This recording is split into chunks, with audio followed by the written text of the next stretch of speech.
A Midwestern town in America, Raccoon City. Hey everyone, and welcome back to the Press Start to Begin podcast, iconic games and timeless adventures. I'm Pixel Pete, your guide through the pixelated past and present. And I'm Glitchy Gwen, here to help you navigate the world of gaming. Today we're taking you on a deep dive into a game that truly needs no introduction. But we'll give it one anyway. It's Resident Evil. A game that didn't just scare the living daylights out of players back in '96. It pretty much single-handedly revived the zombie genre and set a new standard for horror in gaming. It's amazing how Resident Evil tapped into our primal fears and delivered a truly immersive and terrifying experience. Unlike anything players had seen before. Right. All right, so let's go back to 1996. You're at home, maybe you just got your hands on a brand new PlayStation, and suddenly this game called Resident Evil appears. What was the gaming landscape like back then, and why did this game stand out so much? Well, 1996 was a pretty interesting time for gaming. 3D graphics were still relatively new, and developers were experimenting with different genres and gameplay styles. But Resident Evil arrived with this incredibly cinematic presentation, and a unique blend of action, puzzle solving, and of course, horror. And let's not forget that it was actually called Biohazard in Japan, right? Imagine if that name had stuck. I guess Resident Evil just has a better ring to it, especially for Western audiences. Definitely. Can you imagine marketing a game called Biohazard in the US back then? It might not have had the same impact. Oh, totally. But speaking of impact, Resident Evil wasn't just a random hit. It was the brainchild of Shinji Mikami and Tokuro Fujiwara, two visionaries at Capcom. Mikami especially would become a legend in the survival horror genre. So what were they trying to achieve with this game? Was it always meant to be a zombie-filled horror fest, or did that evolve over time? Interestingly, Mikami's initial inspiration came from a completely different game, a Famicom title called Sweet Home. This game, released back in 1989, featured a group of characters trapped in a haunted mansion, battling supernatural creatures and solving puzzles to survive. Wait, so the seeds of Resident Evil were planted in a haunted house game? I wouldn't have guessed that. Right. It's amazing how inspiration can come from unexpected places. But Mikami took those core elements of Sweet Home, cranked up the intensity, added zombies to the mix, and injected a healthy dose of action and suspense. Sweet Home to Resident Evil. Talk about a transformation. But what about the term survival horror? Was Resident Evil the first game to actually coin that phrase? It absolutely was. Before, Resident Evil horror games were mostly about jump scares or straight-up action. But Mikami and his team wanted to create something different, something that truly captured the feeling of vulnerability and desperation. And they nailed it. I remember playing Resident Evil for the first time and feeling genuinely terrified.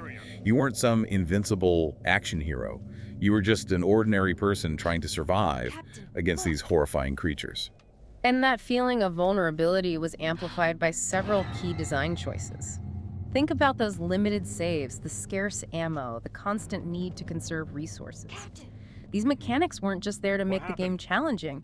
They were there to make you feel constantly on edge. And then there were those infamous tank controls, which, let's be honest, felt pretty clunky at times. But was that a deliberate design choice? Oh, absolutely. Those tank controls where you steered your character like a tank instead of moving freely weren't a technical limitation. They were a deliberate decision by the developers to heighten the sense of vulnerability.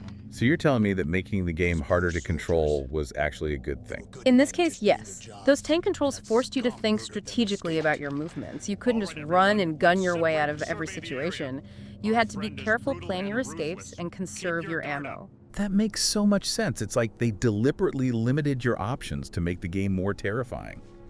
And it worked. I remember feeling like I was constantly on the verge of a panic attack, especially when those zombies started closing in. Exactly. And to further enhance that feeling of dread, they used fixed camera angles. So instead of having full control over the camera, you were presented with these pre-rendered shots of each environment, often from unsettling angles. So you were always looking over your shoulder wondering what might be lurking just out of sight. Precisely. The fixed camera angles combined with the limited visibility and the constant threat of those terrifying creatures created this incredibly suspenseful and immersive atmosphere. It's like they took everything they learned from Sweet Home and cranked it up to 11. They created a game that wasn't just about shooting zombies, it was about surviving a nightmare. And it clearly struck a chord with players because Resident Evil became a global phenomenon. It did. And that success wasn't just due to the innovative gameplay and terrifying atmosphere. A lot of it had to do with the world they created. This eerie mansion filled with secrets, puzzles, and those unforgettable characters.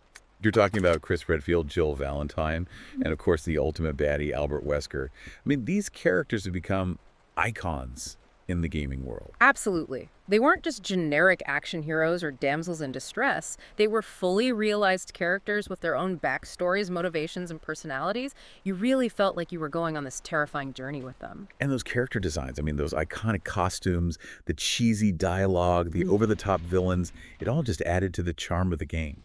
It's that perfect blend of camp and genuine horror that makes Resident Evil so unique and memorable. So we've talked about the game's origins, the inspiration behind it, the developers who brought it to life, the unique gameplay mechanics, and those unforgettable characters. But what about the cultural context?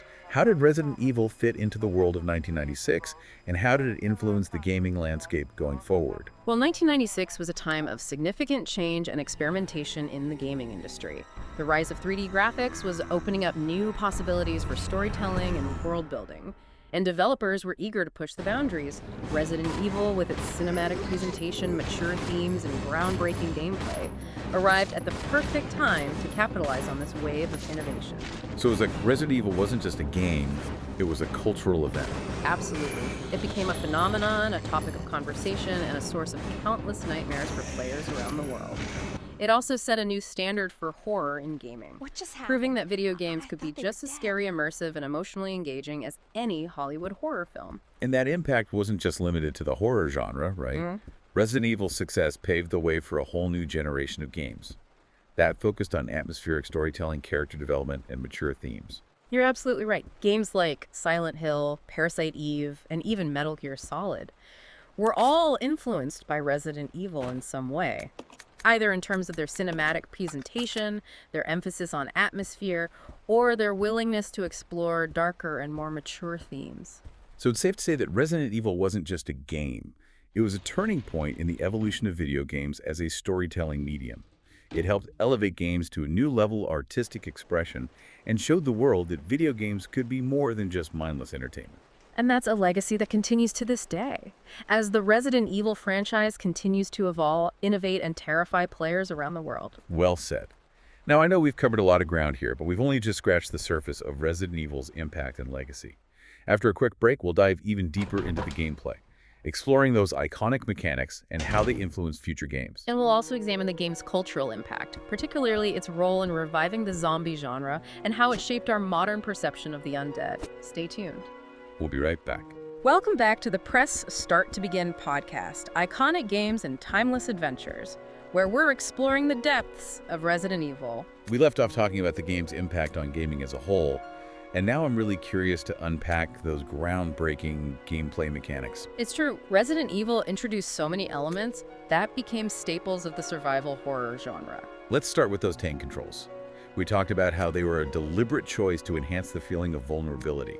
Yeah. But how did that actually play out in the game? What was it like for players trying to navigate those tight corridors and avoid those shambling zombies with those limited movements? It was definitely a unique experience. You couldn't just run and gun your way through hordes of enemies. You had to carefully plan your movements, conserve your ammo, and make every shot count. I bet that made every encounter so much more intense. Absolutely. And the fixed camera angles added another layer of suspense. You never knew what was lurking around the next corner or behind that closed door. It's funny to think about it now, because in modern games, we're so used to having full control over the camera. But back then, those fixed angles were a stroke of genius. They forced you to use your imagination and really pay attention to your surroundings. Imagine yourself exploring that creepy mansion with only a flashlight to guide you. The limited visibility, the eerie sand design, and the constant threat of danger made every step a heart-pounding experience. And don't forget about the puzzles. Resident Evil wasn't just about shooting zombies. It was about using your brain to solve intricate puzzles, often involving cryptic clues, hidden objects, and environmental manipulation. The puzzles were so cleverly integrated into the game world. They weren't just arbitrary challenges. They felt like a natural part of the exploration and survival experience. I remember spending hours trying to figure out how to open that secret passage or unlock that mysterious door. It was frustrating at times, been incredibly rewarding when you finally cracked the code. And those moments of triumph were made even sweeter by the knowledge that you had overcome a real challenge, not just by shooting your way through enemies, but by using your wit and resourcefulness. It's that combination of action, puzzle solving, and atmospheric horror that made Resident Evil such a groundbreaking and influential game. And it's a formula that has been replicated and iterated upon in countless games since its release. Think about games like Silent Hill, Dead Space, and The Evil Within. They all owe a debt of gratitude to Resident Evil for establishing the blueprint of the modern survival horror game. Speaking of influence, let's talk about the elephant in the room, or rather, the zombie in the room. Resident Evil is often credited with reviving the entire zombie genre. How did a video game manage to achieve that? It's a fascinating question. Because zombies weren't exactly mainstream back in the mid-90s, they were relegated to B-movies and niche horror flicks. But then Resident Evil came along and presented them in this fresh and terrifying way. They weren't just mindless shuffling corpses anymore. They were bioweapons created by a sinister corporation, capable of speed, intelligence, and all sorts of gruesome mutations. Exactly. Resident Evil gave zombies a much-needed makeover for the modern age. It tapped into our fears of viral outbreaks, corporate greed, and the potential for science to go horribly wrong. And it presented those fears in a way that was both visceral and thought-provoking. It's no coincidence that the zombie craze really took off. In the years following Resident Evil's release, suddenly zombies were everywhere. Movies, TV shows, books, comics, even Halloween costumes. It's like Resident Evil opened the floodgates Yeah. for a whole new wave of zombie media. And that wave hasn't really subsided even today. The zombies have become a permanent fixture in our pop culture landscape. And it all started with a spooky mansion, a handful of memorable characters, and a whole lot of zombies. It's amazing to think about the cultural impact of a single video game. But Resident Evil's influence extends beyond just zombies. It also helped to legitimize video games as a storytelling medium and pave the way for a new era of mature and thought-provoking games. So what about the game itself? We've talked about its impact on gaming and pop culture, but what about its own evolution? Did Resident Evil just rest on its laurels after the success of the first game, or did it continue to innovate and push the boundaries of the genre? Thankfully, Capcom didn't just settle for a one-hit wonder. They knew they had something special with Resident Evil, and they were determined to build upon its success. And they did just that with a string of sequels, each one adding new layers to the story, expanding the lore and introducing new characters and gameplay mechanics. Let's talk about Resident Evil 2, which was released in 1998. This game took everything that made the original great and amplified it, with even more detailed environments, terrifying enemies, and a branching storyline that gave players multiple perspectives on the outbreak. I remember playing Resident Evil 2 for the first time and being blown away by the scope and ambition of the game.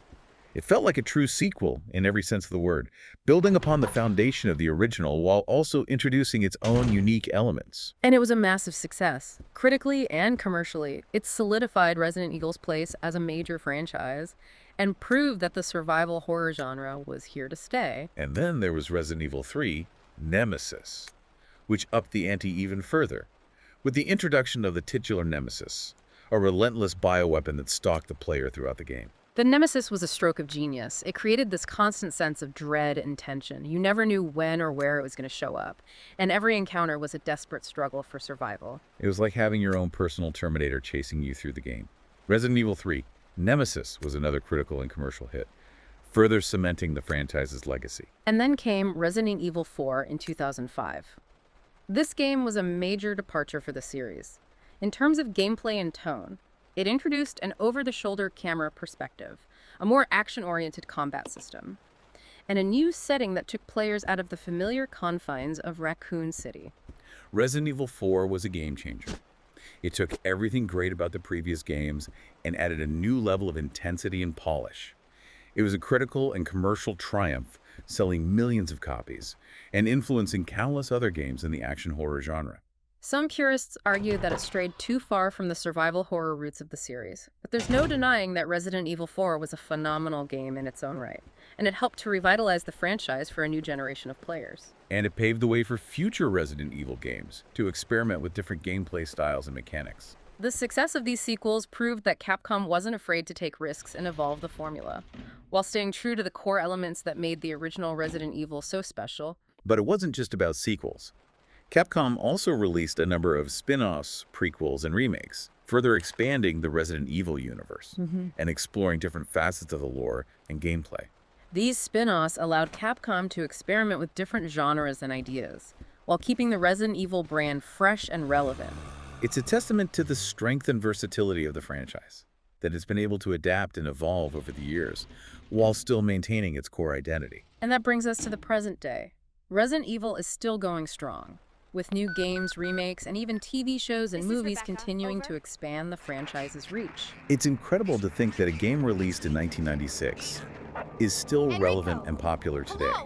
But what is it about Resident Evil that has allowed it to endure for so long? I think it's a combination of factors. The core gameplay loop of exploration, puzzle solving, and combat is still incredibly satisfying. The characters are memorable and engaging. And the overarching story of corporate greed, viral outbreaks, and the struggle for survival continues to resonate with audiences today. And Capcom deserves credit for their willingness to innovate and evolve the franchise, while also staying true to its roots. They found that sweet spot between honoring the past and embracing the future. And that's why Resident Evil is still one of the most beloved and respected franchises in gaming history.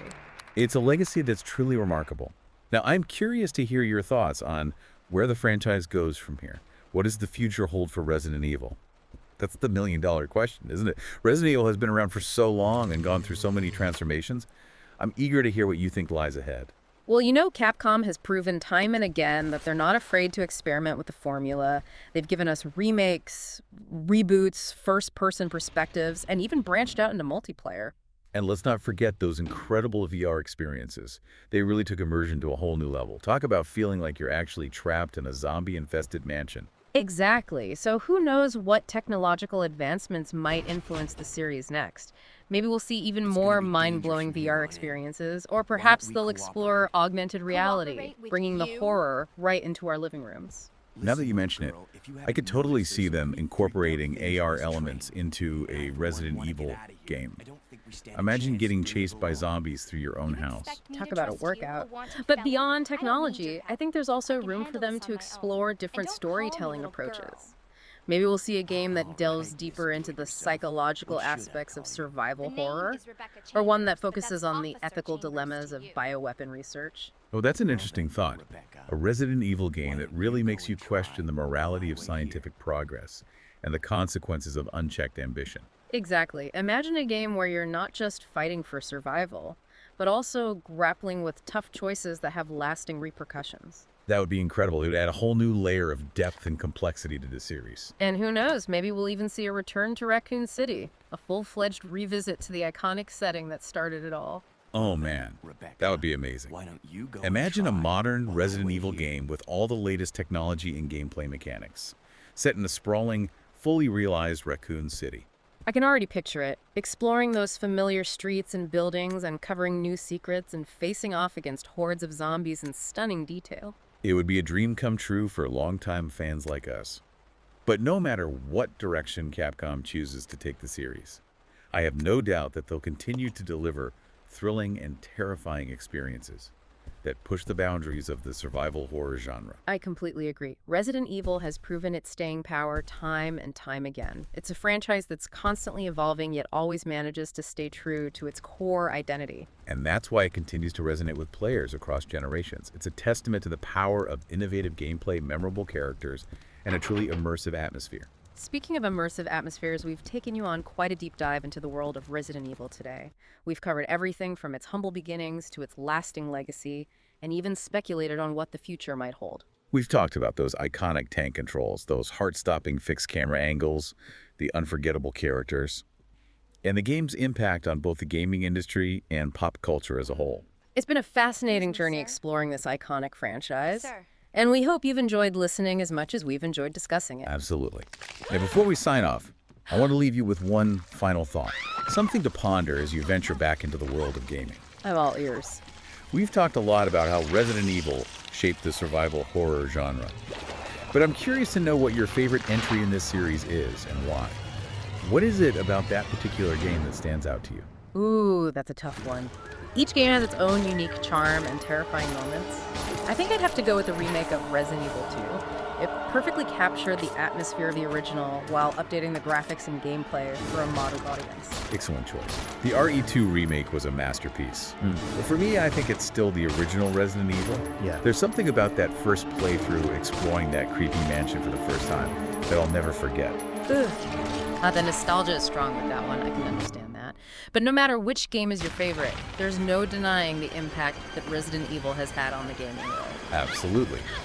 And with that, we'll wrap up our deep dive into Resident Evil. But don't worry, we'll be back next week with another exciting episode. That's right. Next time, we'll be trading in the scares for something a little more lighthearted.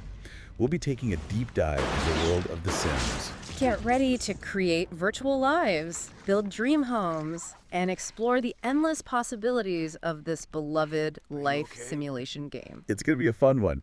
So until then, keep on pressing start and beginning those timeless adventures. See you next time.